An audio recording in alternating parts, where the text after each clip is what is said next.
प्रकृतिवश बढ़ते हुए मनुष्य को मनुष्य जन्म मिलने के कारण प्रकृति से परे फिर भी सब में स्थित, सब में व्यापक जो ब्रह्म तत्व है, जो अजन्मा है, जो आदि है, जिसका अंत कभी भी नहीं है, उसको प्राप्त करने के लिए चांस मिला हुआ है। इस चांस को जो उठा लेता है और पुरुषार्थ करके प्रकृति से ऊपर उठने का प्रयत्न करता है और प्रकृति से परे हो जाता है, वो जो दिव्य तत्व की अनुभूति करता है, उस दिव्य तत्व, उस सत तत्व, उस ब्रह्म तत्व को सबसे पहले कोटि कोटि प्रणाम। हम अष्टावक्र गीता के 13 प्रकरण का अभ्यास कर चुके हैं। इसमें शुरुआत में जनक महाराज ने गुरुदेव के आगे प्रश्न किया। वो प्रश्न भी कुछ अभ्यास के अंत में होता है, जब स्वयं चिंतन करता है कि क्या सत्य क्या असत्य और समाधान नहीं हो सकता है, तब गुरु की खोज करके गुरु के पास जाके वो प्रश्न रख देता है। हमने वो प्रश्न कई बार दोहराया है। तो इसमें एक ही सार है कि कैसे ज्ञान प्राप्त, और ज्ञान में जो बाधक हैं, ज्ञान में जो अवरोधक हैं,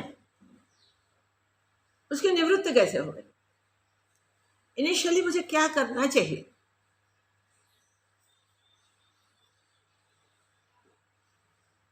तो प्रश्न की शुरुआत पीछे से की है।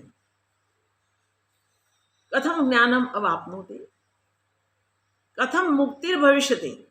उन्होंने स्पष्ट प्रश्न कर दिया है कि मुक्ति आज तो नहीं मिल जाने वाली, किस प्रकार से मुझे मुक्ति भविष्य मिलेगी। और मैं समझता हूं तब तक वैराग्य सबसे पहले होना चाहिए। वो वैराग्य, वैराग्यम कथम, किस प्रकार प्राप्त हो। वैराग्यम कथम प्राप्तम, देखो शुरुआत वहां से है।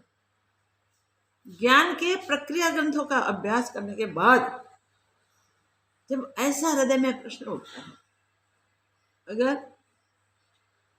एक्सीडेंटली कोई बार अकस्मात कोई ऐसा इंसिडेंट बनता है जिससे मनुष्य को होता है कि नहीं ये सब तो झूठ है, तो सत्य क्या है। उस सत्य की प्राप्ति के लिए जब जिज्ञासा जगती, जिज्ञासा जगने के बाद जो अंदर मंथन होता है, फिर भी समाधान नहीं मिलता, तब वो जिज्ञासु प्रबल ज्ञानवांछु गुरु की शरण जाता है और गुरु के शरण जाके अपने प्रश्न को रखता है, अपने जिज्ञासा को जताता है और गुरु के पास वो जिज्ञासा रख के उसका समाधान मांगता है। उस समाधान में सबसे पहले क्या करना है, यहां से संवाद हुआ। अगर तुझे ज्ञान चाहिए, इस संसार में मुक्ति चाहिए, तो विषयान विषवत त्यज। सबसे पहले हमें क्या करना चाहिए। जैसे जनक महाराज को वैसे हमें भी होता है। तो हम उस जिज्ञासा से पूछते हैं, गुरुदेव को कहते हैं, प्रार्थना करते हैं। उस प्रार्थना के समय हमारे पास विनम्रता आ जाती है, शरण होने की हमारी तैयारी होती है और हम क्वेश्चन करते हैं। इसलिए हमें सबसे पहले क्या करना चाहिए? अष्टावक्र गीता मुनि के द्वारा हमें स्पष्ट समझाती है। प्रथम आंसर में, अगर मुक्ति इच्छसि हेतात, हे पुत्र तुम मुक्ति इच्छते हो तो विषयान विषवत त्यज, और सद्गुणों का अमृतवत जान के उसका सेवन कर। दो बात करनी है। विषयों को विष तुल्य समझना चाहिए, और विष का त्याग करने के लिए किसी को नहीं कहना पड़ता कि उसका त्याग करना है, भी नहीं छूना। स्वाभाविक एटमॉस्फेयर में उसे पता चल जाता है कि ये छूने योग्य नहीं है। किसी से सुनने के बाद तो पता चलता है। तो ये पहला उत्तर है, वो हमें ध्यान देना चाहिए। विषयों को विष तुल्य समझ लेना चाहिए, विष के बराबर समझना चाहिए। विष में क्या होता है? जिसको छूने वाले, खाने वाला जो भी होता है, उसका मृत्यु होता है। तो सबसे बड़ा भय अगर कोई है हमें, तो मृत्यु का है। इससे हम भागते हैं, मरना नहीं है। फिर भी देखो, सत्य वही है कि मृत्यु लोक पे आया हुआ जीवात्मा जब तक ज्ञान नहीं होता तब तक अमर नहीं हो सकता, तब तक मृत्यु को पाता ही, क्योंकि शरीर के साथ जुड़ा हुआ है, देहाध्यास है। और जब ये शरीर जाने की तैयारी करता है, क्षीण होने लगता है, तब से मृत्यु का भय से बढ़ जाता है। तब भी हम सावधान हो जाएं, और इसके लिए शास्त्रों का अभ्यास, संत महापुरुषों का शरण, और शास्त्र और संतों से जो हमें मिलता है उसका चिंतन मनन, उसके बाद उसे व्यवहार में ले आना है। इतनी शर्त हमें मंजूर हैं और हम उसमें लग जाते हैं, तो हम जो जिज्ञासा लेके गुरु के द्वार गए हैं, वो जिज्ञासा हमारी पूर्ण होती है। मुश्किल ये होता है कि हम जिज्ञासा लेके जाते हैं और भावना भी करते हैं, मगर हम इधर उधर कहीं बिखर जाते हैं। ये बिखरता क्या है? हमारी वृत्तियां, चित्त की वृत्तियां हमें बंधन करती हैं, वासना में डालती हैं, और वासना ही संसार है। तो चित्त वृत्तियां ही संसार को बनाए रखती हैं। 13 प्रकरण तक हमने वो देखा कि अष्टावक्र मुनि ने प्रश्नों के उत्तर करते करते और कड़ी परीक्षा से पास होकर जो ज्ञान की अनुभूति की है, उसको बताने के लिए जब गुरु आज्ञा होती है, तब शिष्य भाव से, फिर सिर्फ आज्ञा के कारण गुरु के आगे वो ज्ञान वो दोहराते हैं, वो कहते हैं, वो बोलते हैं। देखो, वहां अहंकार मिट गया होता है, अहंकार शून्य हो जाते हैं हम, तब तो पाना कोई मुश्किल नहीं है। स्वरूप को पाना तब तक संभल के चलना है। अहंकार की निवृत्ति हुई, बस कार्य बन गए। तो ये अहंकार की निवृत्ति होते कैसी स्थिति बनती है, वो कहते हुए जनक महाराज ने बताया। स्थित प्रज्ञ समचित्त, जो खुद ने अनुभूति की है वो बता रहे हैं, और जो अनुभूति के हैं उससे वाणी के रूप में वेखरी में लाके अनुभव की बात करना कठिन है, फिर भी करते हैं क्योंकि गुरु के आगे हैं। अगर गुरु के आगे बोलने में ज्ञानी को तो गलती नहीं होती, शिष्य ज्ञानी हो जाता है फिर गलती नहीं होती, मगर उसका भाव है गुरुदेव के आगे गुरु की आज्ञा से व्यक्त करते हैं, तो जो सत्य सत्य है तो बिल्कुल सत्य के रूप में प्रकाशित हो जाएगा। मेरा जो अनुभव है अंतर में है, व्यवहार में इंप्लीमेंट किया है, मगर वो प्रकाशित हो जाएगा। गुरु की मोहर लग जाएगी, तो मोहर लगी, और 13 प्रकरण तक ये वर्णन करते करते करते चतुर्दश प्रकरण में पहुंचे और कहते हैं कि ज्ञानी को इस ज्ञान से जो शांति प्राप्त होती है, जो विश्रांति मिलती है, वो अब मैं वर्णन करता हूँ। जनक महाराज कहते हैं गुरु के पास। तो 14 प्रकरण सिर्फ 4 श्लोक का है, सिर्फ 4 श्लोक। कितनी बड़ी बात है, 4 श्लोक में तो पूरा अनुभव का निचोड़ बता दिया है। आज वो 14 प्रकरण की शुरुआत होती है। 14वां प्रकरण पढ़ते पढ़ते हमने अब तक जो अभ्यास किया है, वो अभ्यास को हम 4 में पुनरावर्तित करें। 4 ही श्लोक में जनक महाराज का पूर्ण अनुभव फलश्रुत होता है कि क्या पुरुषार्थ करने से किस प्रकार आत्म विश्रांति मिलती है, किस प्रकार परम पद की प्राप्ति होती है, कैसे ब्रह्मानुभूति है। तो सबसे बढ़िया ये सुनने जैसे श्लोक मुझे लगते हैं। तो 4 श्लोक को हम पहले पठन करते हैं, क्योंकि इसको पहले पठन नहीं किया है। शुरुआत से इसका पठन करके फिर आगे चलेंगे तो इसमें बड़ा आनंद आएगा। एकाग्र चित्त होकर अगर ये श्लोक 4 हम पढ़ेंगे, हम उसको बार बार मथेंगे और उसको व्यवहार में दृढ़तापूर्ण ले लेंगे तो बड़ा आनंद होगा, बड़ा आनंद होगा। ये आनंद की कोई सीमा ही नहीं। ज्ञान की प्राप्ति की वो सीमा आ गई, वहाँ से ज्ञान की प्राप्ति हो जाती है। हाँ जी, दोहरा। प्रकृत्या शून्यचित्तो यः प्रमादात् भावभावनः निद्रितो बोधित इव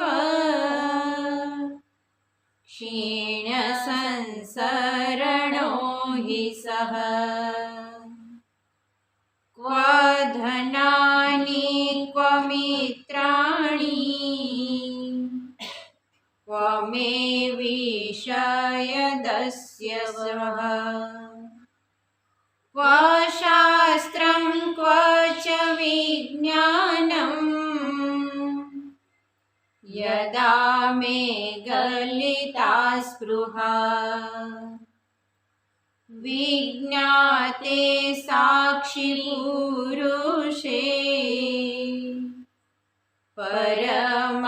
परमात्मनि चैश्वरे नैराश्ये बन्धमोक्षे च न चिन्ता मुक्तये मम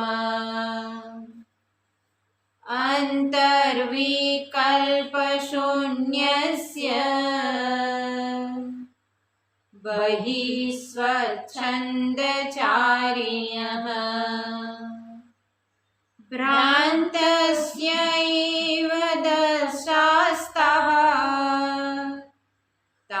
तादृशा एव जानते तादृशा एव जानति। 4 ही श्लोक इतने अष्टभृंकर को देखते देखते इससे ज्यादा श्लोक आए हैं हर प्रकरण में। अष्ट तक तो बहुत आए हैं, मेरे चतुर्थ श्लोक, 4 श्लोक को देखते चतुर्थ श्लोक आते ही ओके, 4 श्लोक में इतना निष्कर्ष दे दिया है, इतनी अद्भुत शांति की प्राप्ति करा दी है। ये शांति प्रदान करने वाले महापुरुष को कोटि कोटि देना। वो कहते हैं प्रकृत्या शून्य चित्त यह, जो शून्य चित्त है प्रकृति से, स्वभाव से, जिसका स्वभाव ही प्रकृति में प्रवेश नहीं कर गया, नहीं कर सकता अथवा छोड़ दिया है, अपने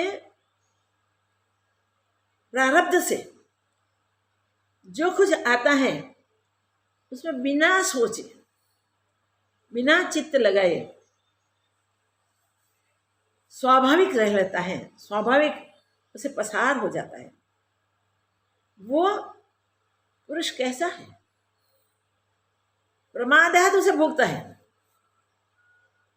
उसे याद भी नहीं होता, मैं क्या करता हूं उसे पता भी नहीं होता।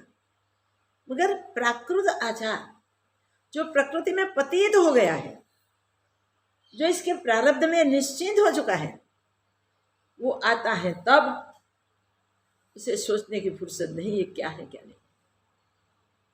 वो ऐसा स्वभाव में ओत प्रोत है, रमण कर रहा है कि वो दिखता है भुगतता हुआ, मगर वो भोगता कभी नहीं बनता। दिखता है करता हुआ, फिर भी वो करता नहीं होता। दिखता है देखता हुआ, फिर भी वो कुछ देखता नहीं। स्पर्श करता है तो वो स्पर्श नहीं करता। जो भी हो रहा है वो स्वाभाविक होता है। उसे अहंकार शून्य होने के कारण कहीं भी जुड़ना नहीं बनता। याद रखें, अहंकार मिल गया उसका, अहंकार नहीं होता। और अहंकार न होने के कारण देह इंद्रिया से जो क्रिया होती है, अरे मन से भी जो क्रिया होती है, उसमें उसका कर्तापन नहीं है। याद रखो, इसलिए वो कर्म प्रकृति का कर्म है, प्रकृति में निश्चिंत है। ये प्रारब्ध है। जीव भाव से भी वो शरीर में नहीं जुड़ा। शरीर से मैं जीव बन के शरीर में रह रहा हूं, ऐसा भी भाव उसका नहीं है। मैं शुद्ध चिदानंद ब्रह्म हूं, वही मस्ती उसकी है। याद रखें, हमें कहां पहुंचना है। ज्ञानी की स्थिति को सुनते सुनते हमारा कितना पुरुषार्थ बाकी है वो हमें निश्चय कर लेना पड़ेगा। हम अब कहां खड़े हैं, किस प्रकार कर रहे हैं, क्या कर रहे हैं। हमारे में जो भी है वो इसके साथ तुलना करके देखें कि हम ऐसे प्रमादी की तरह, आलसू की तरह करते जाए, फिर भी कुछ कर्म न लगे, कर्म का काट ही न लगे, कर्म का दोष ही न लगे। कितनी उत्तम स्थिति है। तो प्रमादात यहां स्पष्ट कर, प्रकृति शून्य चित्तो यह, प्रकृति के अनुसार जो शून्य चित्त पुरुष है, जिसके चित्त में कोई वासना ही नहीं है, वो प्रमादात भाव अभाव, प्रमाद से, क्योंकि उसके साथ जुड़ा नहीं है, जानता भी नहीं, ऐसा है, ऐसी स्थिति है। भाव अभाव करता दिखेगा, विषय उनके पास सामने आ जाए, विषय भुगतता हुआ भी दिखेगा, मगर उसने विषय का विचार भी नहीं किया, विषय का स्पर्श भी नहीं किया। दिखेगा हमको तो हो, ये तो विषय में रत है, मगर होता है उस स्वरूप में रत। ये स्थिति हमारी हो जानी चाहिए। मीन्स प्रकृति जन्य कोई भी दृश्यादिक उसे खींच न सके। उसका चित्त ऐसा वासना शून्य हो गया है, इच्छा उनकी सारी निष्फल, ऐसा कोई भाव उसके अंदर नहीं। करता हुआ करता नहीं, हंता हुआ हंता नहीं, भोगता हुआ भुगतता नहीं है। सब कुछ क्रिया होते हुए भी सब क्रिया से परे। सहज कभी हो गया संकल्प, तो संकल्प पूर्व प्रारब्ध से आए हुए प्रकृति में भुगतने के जो भी बाकी है वो आते हैं। उसी समय वो प्रारब्ध शरीर का, वो अपना प्रारब्ध नहीं मानता, क्योंकि जीव भाव ही नहीं उसमें सिर्फ आत्म भाव है। तो प्रकृति में सहज होता है। प्रकृति तो हम सब जानते हैं गुणात्मक है, त्रिगुणात्मक प्रकृति है। भगवान जब कहते हैं कि अष्टधा प्रकृति मेरे, इससे मैंने सब बनाया है, तो ये प्रकृति से ज्ञानी परे है। प्रकृति से परे होने के कारण प्रकृति में करता हुआ दिखेगा तो भी भोगता हुआ देखेगा तो भी वो शून्य चित्त होने के कारण उसकी वृत्ति कभी विषयाकार नहीं होती है। उसकी चित्त की वृत्ति कभी भी कैसे भी प्रलोभन में, कैसे भी आकर्षण में फंसती नहीं है, तो देखती भी नहीं है, जुड़ती नहीं है। तो ज्ञानी की चित्त की स्थिति देखो, चित्त शून्य हो गया है, शून्य चित्त, उठता ही नहीं, चित्त है ही नहीं, चैतन्य हो गया, चित्त रहा ही नहीं, चित्त चैतन्य हो गया। ये चैतन्य स्वरूप में वो रममाण करता है, रहता है, मस्ती में रहता है। फिर भी भाव अभाव कुछ भी उसके चित्त में उठते नहीं है। देखिए, भाव तो उनके मिट गए हैं भाई। और निंद्रित बोधित इव सक्षिण संसार, तो जो भी कार्य होता है वो सब विषय चिंतन रहित होता है। उसके हृदय में कोई विषय का चिंतन नहीं होता, विषय का भाव नहीं होता। वो अभूतपूर्वक बुद्धि नहीं है, ऐसे ही इसमें वर्तता है स्वाभाविक। प्रमाद कैसे कहा है? यहाँ प्रमाद की जगह प्रमोद शब्द यूज किया होता तो पूरा संसार में रममाण करता, संसार को जान के उसमें रममाण करता। नहीं, प्रमाद शब्द का प्रयोग है, उसको कोई ख्याल ही नहीं प्रकृति का, विषयों का। इतने बड़े संसार में छोटे से छोटे अणु से महत तत्व तक इतना बड़ा विस्तार है। हम अगर पंखे मिल जाएं और इस संसार को देखना चाहें तो उड़ उड़ कर थक जाएं तो भी संसार का पूरा दर्शन नहीं हो सकता। संसार ऐसा है, योग वाशिष्ठ में दृष्टांत है, ये दृष्टांत सब लेने को जाए तो एक दृष्टांत से आगे नहीं चल जाता। मगर हमको पता है सबको कि क्या क्या दृष्टांत है। कोई माया देखने के लिए भगवान के पास मांगता है, इष्ट की उपासना करके इष्ट को प्रकट करता है, वहां तक की साधना करता है। उसके बाद इष्ट को प्राप्त करके कहता है कि प्रभु आपकी माया देखनी है, देखिए। तो माया देखने में अंत नहीं आता, बेअंत माया का अंत कोई ले नहीं सकता। आखिर थक के प्रभु कृपा से ऐसे ऐसे संजोग मिलते हैं जहां ज्ञान प्रकाश होता है, और ज्ञान प्रकाश से फिर वहां जग जाता है कि माया झूठी है। ज्ञानी ये अभ्यास करके मनुष्य ही होता है। मनुष्य अभ्यास करके पुरुषार्थ से सावधान हो जाता है और जगत में इधर उधर कुछ भी नहीं देखता। कुछ देखने की कुछ इच्छा नहीं, कुछ पाने की इच्छा नहीं, कुछ भुगतने की इच्छा नहीं, कहीं जाने की, कहीं से आने की, कुछ भी करने की इच्छा नहीं। अब इसका जो भी होता है व्यवहार, जब तक जीवन है तब तक का सारा व्यवहार प्रकृति में पतित प्रारब्ध के अनुसार होता है। फिर भी उसमें कर्तापन भोक्तापन नहीं होता है। हमें कहाँ पहुंचना है, सावधान होकर हम समझें। हम आज कहाँ हैं, कितने सालों से साधना कर रहे हैं, फिर भी आज निष्कर्ष होते हैं तब होता है कि अभी भी न राग गए, न द्वेष गए, न भोगा शक्ति गई, न काम क्रोध हटे, न कुछ छूटा। तुमने किया क्या? जो भी किया वो प्रकृति के भीतर ही किया, प्रकृति बाहर गए नहीं है हम। और फिर कह रहे हम इतने सालों से साधना करते हैं, अभी तक हमें क्यों नहीं भगवान मिले, क्यों नहीं साक्षात्कार हुआ? छोड़ो भी, ये हो सके ऐसा नहीं है। ऐसा करके कई साधक विपरीत वृत्तियां से पलट जाते हैं।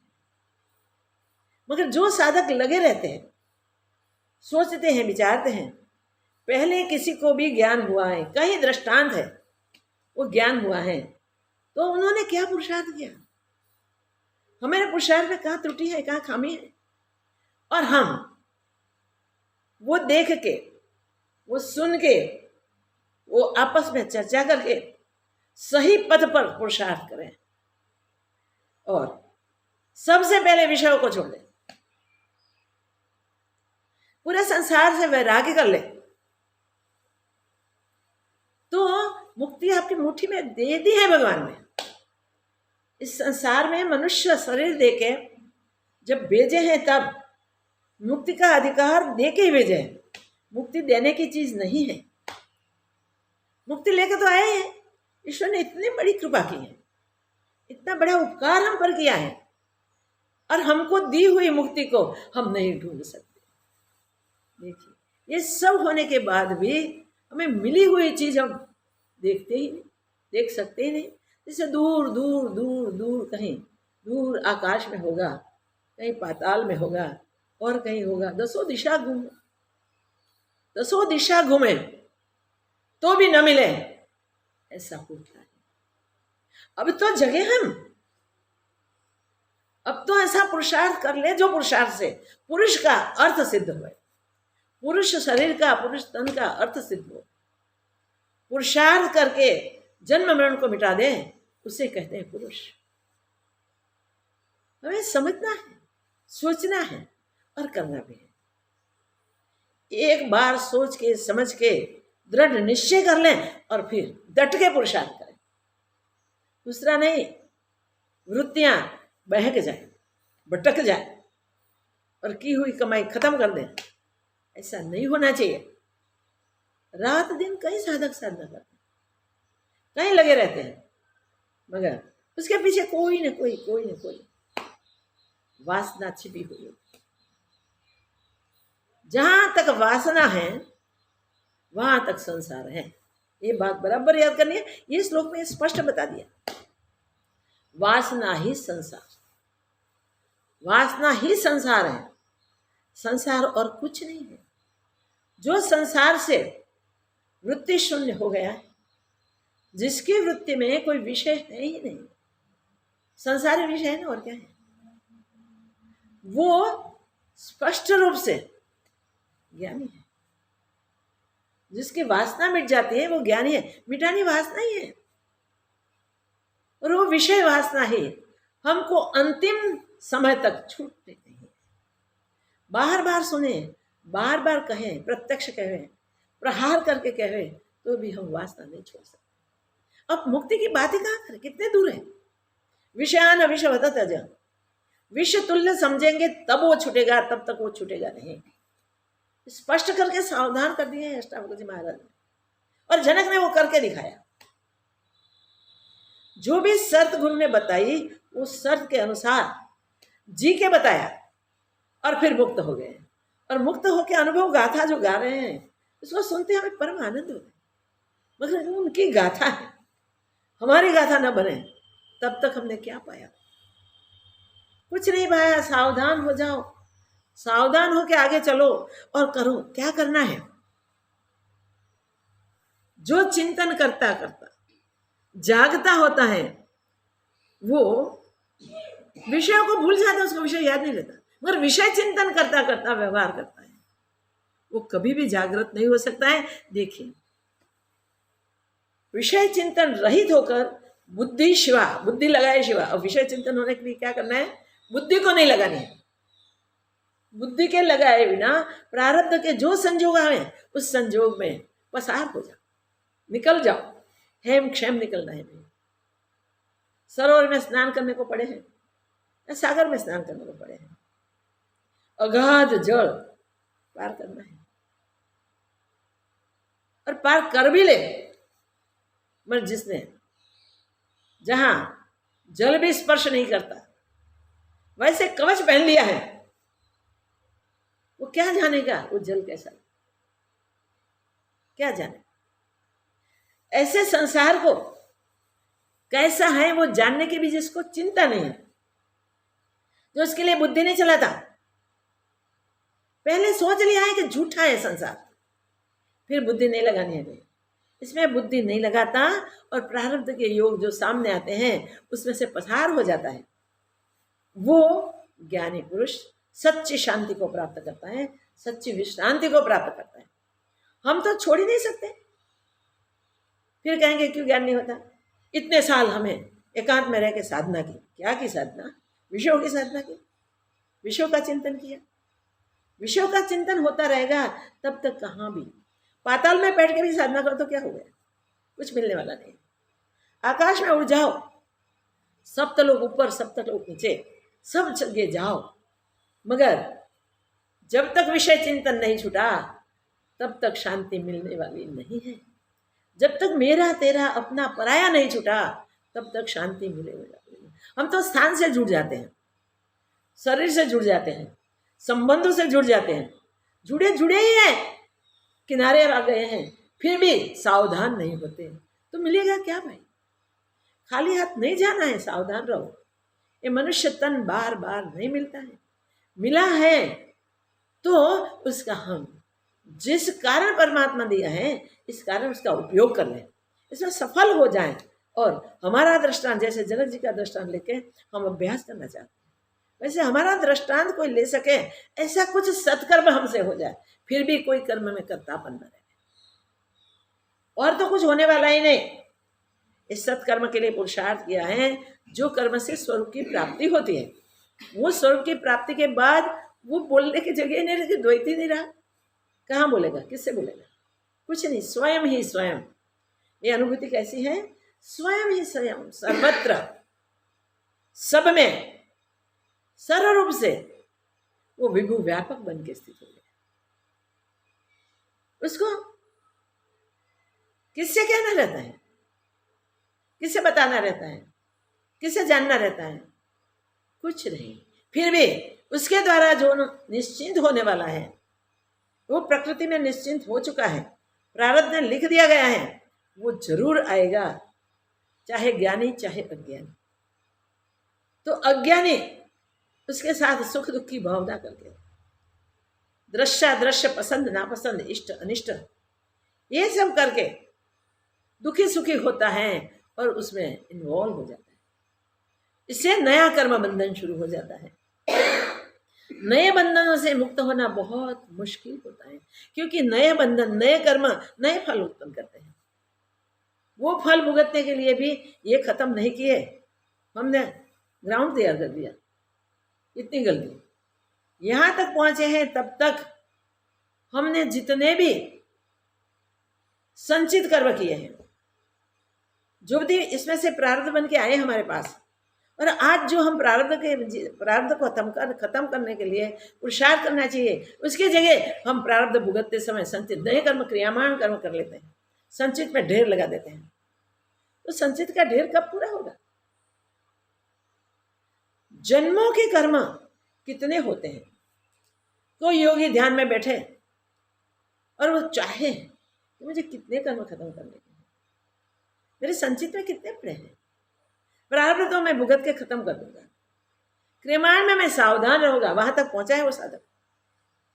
पुराने हमारे कितने पड़े हैं, वो देखने को जाता है तो भी उसका कई समय व्यतीत हो जाता है। फिर भी ईश्वर बहुत कृपालु, बहुत दयालु। ऐसा ज्वलंत जिज्ञासु जो साधक होता है उसको वो भी दिखा देते हैं। ध्यान में बैठे हैं आप और आपकी तीव्र वासना है, तीव्र इच्छा है कि मुझे मेरे कितने कर्म जलाने हैं। वो चाहता है कि मैं कितना पुरुषार्थ करूंगा तब वो जलेंगे, तो इसलिए ऐसी प्रार्थना रखता है, और तो कुछ नहीं है। उसको मुक्त होने की भावना है, और मुक्त होने के लिए क्या क्या करना है वो देखने के लिए अपने कर्म देखना चाहता है। भगवान ऐसे योगी को, जो भगवान से जुड़कर एकाग्र होकर ऐसी जिज्ञासा रखता है, उसको बता देते हैं कि भी तेरे कर्म कितने कर्म है, देख जरा पीछे मोड़ के देख, तो डूंगर ही डूंगर जलते दिखाई देंगे, बड़े बड़े।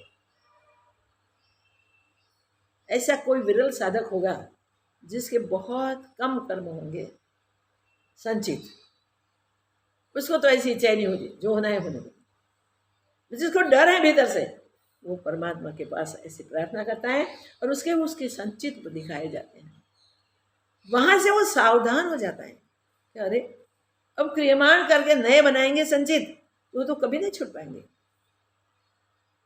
पुनरपि जननम पुनरपि मरणम पुनरपि जननी जठरे शयनम होता ही रहेगा भाई, इसके छुटकारा मिलने वाला ही नहीं है। कितने दुख ये शरीर धारण करके कितने दुख, सोचे तो खरा, कितने दुख आते हैं, मगर सावधान नहीं होते वो बार बार जन्मों को प्राप्त होते हैं। मगर जो इस जन्म में सावधान हो गया वो इस सबसे छुटकारा पा लेता है। सबसे उत्तम चीज है कि इससे उसे छुटकारा मिल जाता है। तो वो ज्ञानी, छुटकारा पाने वाला ज्ञानी विषय भोग में भुगतता हुआ दिखाई देगा, वो जागता हुआ भी दिखाई देगा, मगर वो भोगों में रमता हुआ दिखता हो तो भी वो भोग में गया ही नहीं, भोग में प्रवेश उसने नहीं किया। कितनी बात, विषय में उसने प्रवेश ही नहीं किया, कर्म करता हुआ कर्म से जुड़ा ही नहीं है भाई, क्योंकि वहां बुद्धि ही नहीं, उसने बुद्धि के द्वार बंद कर दिए, बुद्धि के पट जिसने बंद कर दिए वो सिर्फ ये शरीर के प्रारब्ध के अनुसार उसमें से पसार होता है, उसका वो चिंतन नहीं करता, मनन नहीं करता, सोचता नहीं क्या होगा कैसे होगा, सिर्फ क्या करना है ऐसा एक निश्चय लेके बैठ गया है कि बस कैसे भी करके इतना पुरुषार्थ करना है जिस पुरुषार्थ से अब दोबारा जन्म नहीं। बार बार बाबा जी ये दोहराते, मैं भी कभी कभी सत्संग में दोहराती हूँ कि हम प्रतिज्ञा करें अब दोबारा जन्म नहीं। बीच में एक साधक आए थे, उन्हें बोला आपने प्रतिज्ञा करवा दी है ना माँ, अब तो निश्चिंत हो गए कि अब दोबारा जन्म होने वाला नहीं।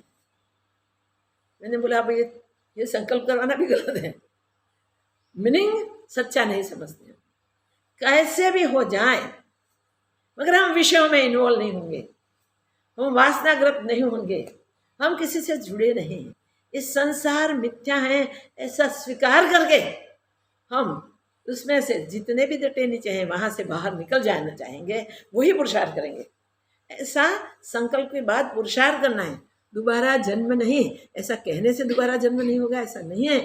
जितने भी कर्म है उस सब कर्म को दग्ध करना है, इस सब से छूट जाना है, निर्लेप होना है, निर्विकार होना है और निर्मल हो जाना है। निर्मल होने के बाद ही ये स्थिति प्राप्त होती है।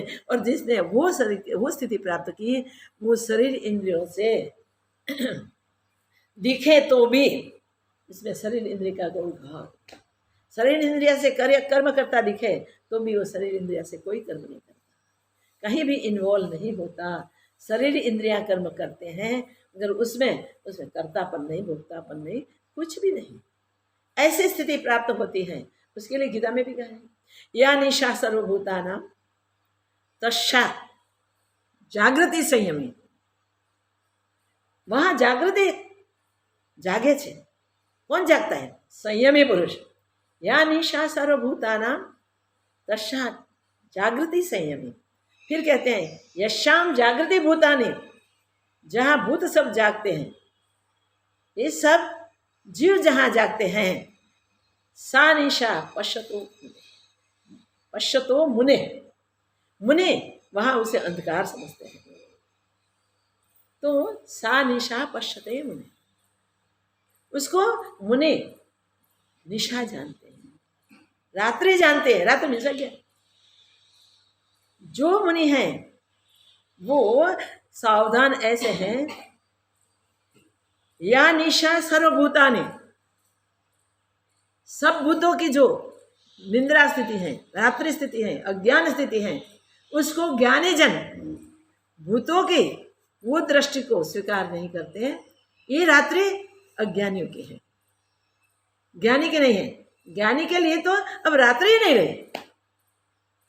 तो शाम जागृति भूतानि, जहां भूत जागते हैं, जहां अन्य जीव सब जागते हैं, वो स्थिति को या निशा पश्यतो मुने, उसको मुने निशा समझते हैं, रात्रि समझते हैं। तो ये एक ही बात आई, अष्टावक्र गीता की बात और भगवत गीता की ये बात एक ही आई। तो जो रात्रि में मनुष्य जागते हैं, हम तो मनुष्य लेंगे क्योंकि और किसी की तो ताकत नहीं जगने की, मगर जो निशा में घोर निंद्रा में पड़े हैं, अज्ञान में पड़े हैं, वो मनुष्य बाहर निकलना उसके लिए बहुत मुश्किल है। मगर ऐसी निशा ज्ञानी की दृष्टि में ये अज्ञान की दशा है। ज्ञानी ऐसी अज्ञान स्थिति में प्रवेश भी नहीं करता, जुड़ता भी नहीं। या निशा सर्वभूतानां, कितनी बड़ी पश्चात जागृति संयमित, वहां जागृति, वहां ज्ञानी पुरुष सावधान है, जागृत है, ज्ञान में स्थित है। जागृत रहना मीन्स ज्ञान में स्थित रहना है। तो यश्याम जागृति भूतान, जहां सब भूत, सब जीव, सब मनुष्य जागते हैं, मीन्स संसार को सत्य मान के उसमें व्यवहार करते हैं, उस स्थिति को ज्ञानी जन निशा समझते हैं, अज्ञानी की स्थिति समझते हैं। इसलिए ज्ञानी जन उसमें प्रवेश नहीं करते हैं। ऐसी अद्भुत बात बता के वहाँ भगवद गीता में भगवान ने हमें सावधान किए हैं। कई बार भगवद गीता के पाठ हमने कर लिए, रोज करते हैं। कई लोग को नियम है 18 अध्याय रोज पढ़ने के। कैसे पढ़ते हैं? अब पता नहीं हमारी क्या स्थिति है, और जो स्थिति थी वहाँ ही वहाँ है, वहाँ क्या कहाँ है। वो गाड़ी के बेल को डाबले पहनाए जाते हैं और डंडे के साथ जुड़ दिया जाता है, उसको घुमाया जाता है, चलता है चलता है चलता है चलता है चलता है। सुबह से वहाँ लगाया हुआ, वहाँ जुड़ा हुआ, वो चलता रहता है चलता रहता है चलता रहता है। शाम का समय जब मालिक आता है छोड़ने के लिए, तब उसको होता है ओहो मैंने कई कोष काट दिए हैं, मैं तो बहुत चला हूँ।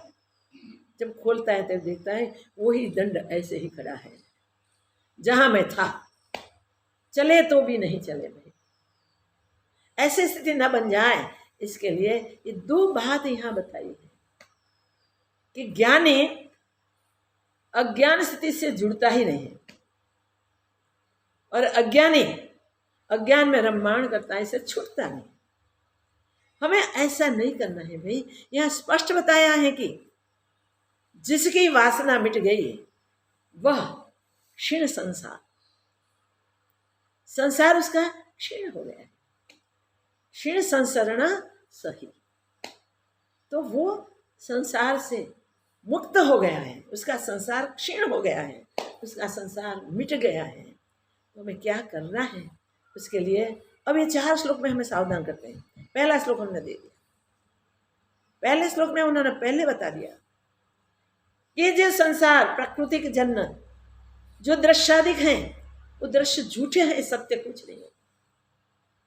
और जैसे उसके दृष्टांत के बहुत बताया है कि स्वप्न में कितने दृश्य हम देखते हैं, मनोराज्य में कितना साम्राज्य फैलाते हैं हम, मगर जब स्वप्न टूटे या मनोराज्य टूटे तो कुछ हुआ ही नहीं होता, कुछ हुआ ही नहीं होता। देखिए, मगर जिसके लिए जो हो जाता है पुरुषार्थ की सफलता, वो ज्ञानी कैसे रहता है? जैसे चंद्र की चांदनी सहज प्रकाशती है। चंद्र को चांदनी फैलाने के लिए कोई पुरुषार्थ नहीं करता, सहज फैलाती है। जल में तरंग सहज उठते हैं, पुष्प सहज खिलते हैं, पुष्प से सुगंध सहज फैलती है। वैसे सहज ज्ञानी का व्यवहार हो जाता है, कहीं भी जुड़ता नहीं है। ये सीखना है भाई। ये मेरे हैं, मेरे साथ ही जुड़ रहना चाहिए, मेरा उसे सब करना चाहिए, ये पराया है, उसे नहीं जुड़ना चाहिए, नहीं बराबर। ये नहीं मिटा, वहाँ कहाँ से पहुँचेंगे? इस सहज सहज ज्ञान प्रवाह हमसे प्रवाहित होता रहेगा। हमें ज्ञानी बनना है, अज्ञानी मूड नहीं रहना नहीं। उसके लिए अभ्यास करना पड़ता है। वशिष्ठ महाराज कहते हैं ना, मूड में मूड, अज्ञानी में अज्ञानी मनुष्य भी इस शास्त्र का अभ्यास करता है, डटकर अभ्यास करता है, शास्त्र के अनुसार ही जीता है, तो ज्ञानी हो सकता है। तो ज्ञानी इसलिए हो सकते हैं कि मुक्ति हमारे मुट्ठे में दे के हमें भेज दिए गए हैं। मुक्ति के लिए हमें किसी से मांगना नहीं है, किसी से पूछना नहीं है। सहज सहज प्राप्त होने की प्रक्रिया हमारे भीतर रख दिए। इसके साथ शर्त एक ही है, हम वासना शून्य हो जाए, हम संसार शून्य हो जाए, हम अहंकार शून्य हो जाए। संसार में प्रारब्ध के अनुसार जो मिलना है मिलेगा ही, जो हमसे जाना है वो जाएगा ही, जो रहना है वो रहेगा, नहीं रहना है नहीं रहेगा। तो हम क्या फिक्र करें?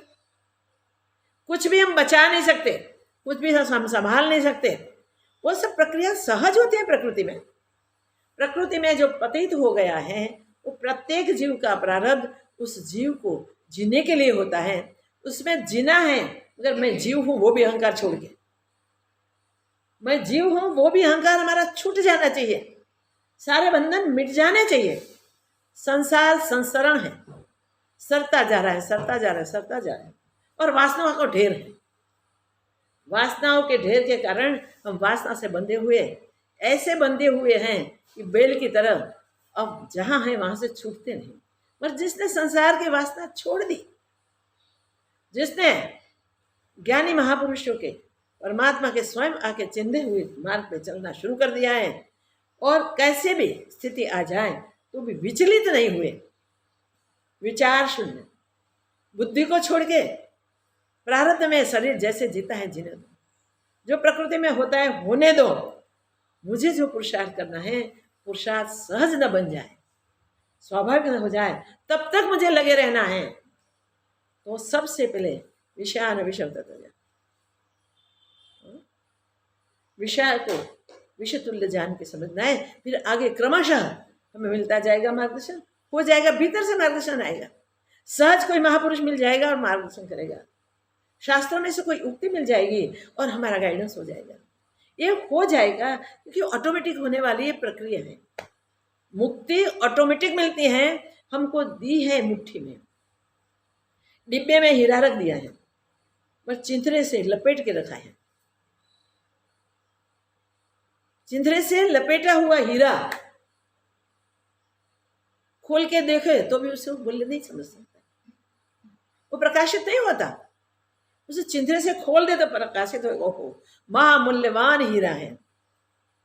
और जगत का मूल्यवान हीरा कैसा भी खुला खुला दिया जाए, मिले तो भी अज्ञानी को उसके मूल्य के सिवा और कुछ नहीं मिलने वाला है। मगर जो ज्ञान की पिपाशा लेके, ज्ञान की जिज्ञासा लेके मथे हैं, पुरुषार्थ करते हैं, उसे हीरा भी तुच्छ लगता है ज्ञान के सामने। फिर वो हीरा एक मिले, मूल्यवान मिले तो हो जाएगा, हो हमारा संसार का सब कार्य हो गया, बस हो अब कुछ नहीं चाहिए।